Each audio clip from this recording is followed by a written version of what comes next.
এই নাও hamburger order ছিল। আরে কি, এটা তুমি ফেলেছো, আমার কোনো দোষ নেই।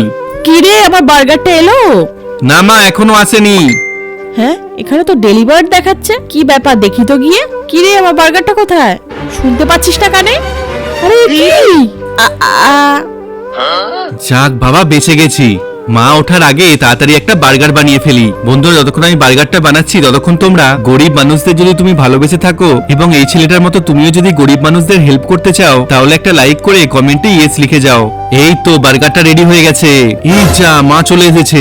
এই, আমার বার্গার কোথায়? মা এখনো বার্গার আসেনি, এলে আমি তোমাকে বলে দেবো। কিন্তু আমার ফোনে তো ডেলিভারি মেসেজটা এসেছিল। নিশ্চয়ই কোথাও কিছু একটা লোকাচ্ছে। এই যা, মা কি বুঝতে পেরে গেল নাকি? ঠিক আছে, আমি ওয়েট করব। না, মাকে সত্যি কথাটা বলে দেওয়াই ভালো। মা, বার্গারটা আমার হাত থেকে পড়ে নষ্ট হয়ে গিয়েছিল। হ্যাঁ, সেটা আমি আগেই জানি। হ্যাঁ, তুমি জানতে? সরি মা।